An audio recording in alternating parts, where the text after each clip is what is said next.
A gente veio aqui representando as filhas do rei para te desejar um feliz aniversário. Seu convite especial no projeto. A gente veio aqui para falar para você que você vai ser a princesa do mês. Mentira! Sim! Como Você vai ser vai seu dia de princesa? E todo mundo concordou, todas as Mentira! Não! Você Você olhou vai para tantas ter... princesas no dia de princesa. Gente, ele me Você vai ter o seu dia de princesa. Vocês estão brincando. Você vai ser a princesa do mês de Você é a setembro. princesa do mês de setembro.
Eu cresci praticamente só com a minha mãe, porque meu pai separou da minha mãe, eu tinha 5 anos.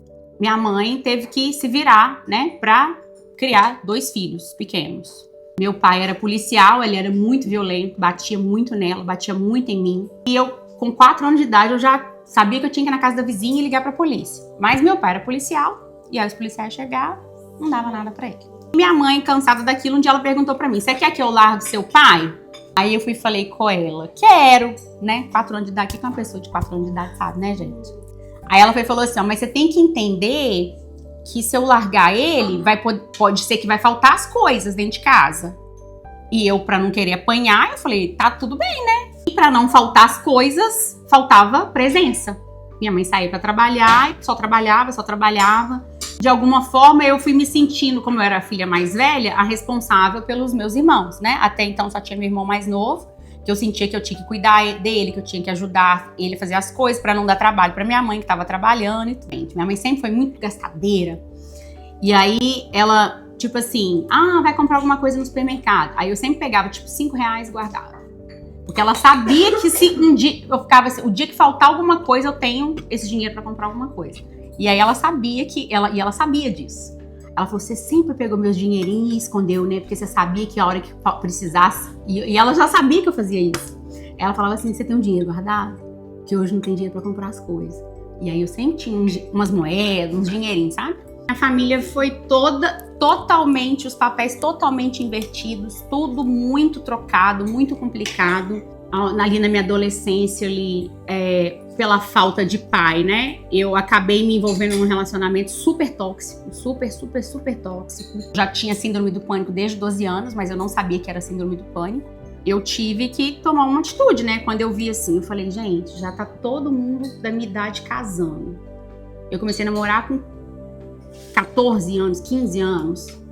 Aí eu falei assim, gente, agora eu já tô com 20 e tantos anos, não tem mais ninguém que presta no mercado. Os que eram bons já estão comprometidos, e os que sobraram é o que ninguém quis. Decidi que, então agora eu vou ficar sozinha mesmo. E aí, Deus vai e me coloca o Juliander. Que Juliander tinha feito uma promessa pra Deus uma semana antes. Ele falou assim, Deus, se o Senhor me der uma mulher que eu possa confiar e um trabalho, que eu não preciso fazer nada errado pra ter as coisas que eu gosto, eu vou mudar de vida. Mudou mesmo, da água pro vinho. Começou a trabalhar e tudo. Todas as oportunidades que eu falava, Juliander, faz isso, vai lá, tira a carteira de motorista, ele foi. Juliander, vamos comprar um ônibus pra trabalhar na prefeitura. Tá, tudo que eu fazia, ele ia, ele pegava todas as oportunidades. E aí eu acho que Deus escolheu, né, a gente pra vir morar fora. Pra literalmente sair da zona tóxica pra ser curado. Porque ali naquele meio, Eu acho que muito provavelmente, eu acho que eu nem ia estar com ele mais se eu estivesse no Brasil ainda. Então, quando a gente decidiu vir morar aqui, eu sabia que financeiramente ia ser um grande problema para mim. Eu sentia que o Juliander estava apagado, porque eu não sabia ser esposa ainda. Eu sempre tive isso de ser independente, de não depender de homem pra nada. Eu fui criada para isso. Eu meio que fui apagando o Juliander. Eu pensava assim, a única forma que eu tenho, que eu pensava assim, ó, financeiramente, qual que é a única forma que tem do Juliander se sobressair? Se eu começar do zero e me manter embaixo. Eu acho que foi para isso que Deus me trouxe para cá. Porque no Brasil, eu sempre fui crente, né? Cresci na igreja evangélica e tal. Mas eu e Deus, eu nunca tive um relacionamento com Deus. Eu sempre odiei Deus. Porque pra mim a culpa de tudo que acontecia na minha vida era dele. A culpa é de Deus. Por que que Deus me colocou nessa casa? Por que que Deus me deu essa mãe? Por que que Deus me deu esse namorado? Por que que Deus me deu isso? A culpa pra mim era sempre de Deus. E quando eu vim pra cá e eu comecei a ser dependente, aí eu falava, Deus tá fazendo isso pra me humilhar. Eu falei, não, eu não quero esse Deus. E aí eu sempre tive um amor por Jesus Cristo. E eu ficava assim, ô Jesus, pede pro seu pai aí, pra ele me ajudar, porque se você pedir, ele não vai falar não. Eu ficava assim, olha que loucura. E aí Pastor China chega, bem nessa época. Foi quando eu já tava começando a ter muitas crises por causa da depressão e nenhum psicólogo queria me tratar mais sem remédio. Então eu falei, opa, então eu vou tomar. E aí comecei a tomar o meu remédio e eu comecei a tratar com o Pastor China, que me ajudou muito. Mas ainda tinha muita coisa que eu não conseguia tocar. Porque muitas coisas eu coloquei numa caixa e falei, esse assunto vai ficar aqui porque eu não vou mexer com esse assunto nunca mais. O Pastor China começou a me mostrar que tudo que eu estava falando eram respostas de uma criança. Ele falou, essa não é a Stephanie de agora. Ele falou assim, essa é a resposta de uma Stephanie criança que construiu um muro para ninguém chegar perto dela. Ele falou, só que quando ninguém chega perto de você, ninguém vai te trazer também alegria. E é por isso que nada você fica feliz. E aí quando o Pastor China queria tocar em assuntos que eu precisava resolver, eu não queria tocar, eu não queria falar. E aí ele me fez escrever uma carta para minha mãe, escrever uma carta para meu pai, nós ligamos de vídeo. Eu li essa carta para minha mãe recebeu muito mal. Ficou muito brava. Meu pai até chorou, sabe? Mas minha mãe não, minha mãe recebeu muito mal.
Eu sou muito grata a Deus por esse projeto.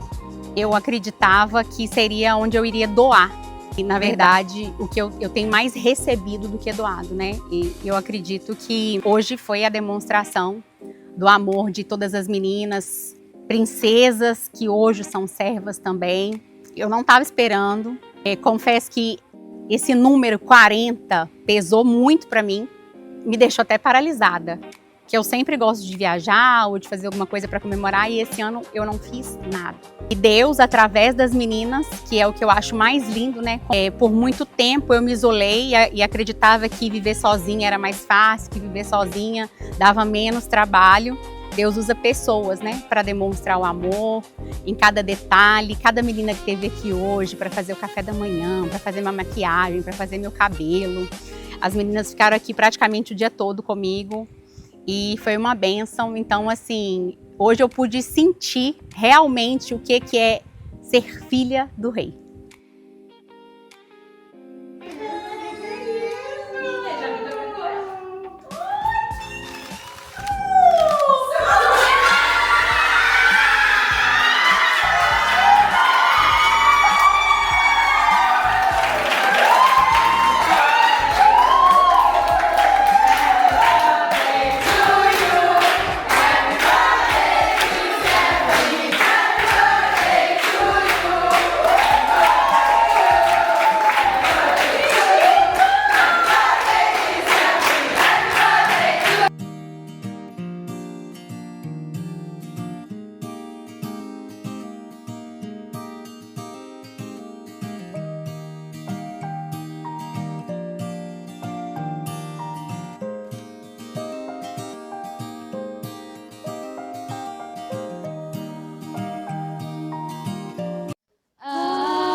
May his favor be upon you and 1,000 generations, and your family, and your children, and their children, and their children. May his favor be upon you and 1,000 generations, and your family, and your children, and their children, and their children. May his presence go before you and behind you and beside you, all around you and within you. He is with you. Que eu entendo de ser escolhida. Mais do que tudo isso que vocês fizeram, porque eu sei que tudo o que vocês fizeram foi Deus através da vida de vocês. E para mim, que sempre fui uma pessoa ingrata, revoltada contra Deus, não merecia mesmo. Eu sei que não. E eu sinto como se fosse um tapa de luva para mim. E ele tipo, mesmo assim, eu ainda te escolhi. Então, que a gente possa também, de certa forma, ter compaixão, né, das outras pessoas. Porque a gente tende muito a julgar o próximo e achar que eu sou mais santo, que eu sou melhor. Porque eu vou para a igreja, o outro não vai. Mas todos nós não merecemos. Todos nós somos pecadores. E que a gente resgate essas pessoas. Tente, pelo menos, porque a gente nunca vai ser igual a Jesus Cristo, mas que a gente tente se parecer com Jesus e que a gente, como projeto, a gente busque essas pessoas assim. Aquelas que ninguém quer, aquelas que ninguém apoia, aquelas que todo mundo tem vergonha de estar perto, que a gente aprenda a amar essas pessoas da mesma forma que Ele nos amou, da mesma forma que eu sinto que Ele me amou, e todas as vezes que eu vejo que Ele faz algo para mim nos detalhes, eu tenho vergonha da pessoa que eu fui, de tudo o que eu falei, de tudo que eu culpei Deus por todas as coisas ruins da minha vida, e hoje eu consigo ver de forma não mais vítima, mas como uma pessoa que Ele escolheu porque Ele sabia que eu ia superar e que eu ia poder ajudar outras pessoas. Então, todas nós temos essa história de superação, todas nós, todas. Deus não nos conectou à toa. Todas nós aqui temos essa história de superação. E em breve, 2026, vamos lançar o nosso livro de superação. Todas nós. Já vou contar em primeira mão. Todas nós vamos inspirar o mundo com as nossas histórias, com as nossas dores, porque tem muitas pessoas que estão lá, naquele lugar que a gente esteve algum dia, a gente precisava de alguém para falar pra gente o que a gente sabe hoje. Então nós teremos esse livro 2026, vem aí.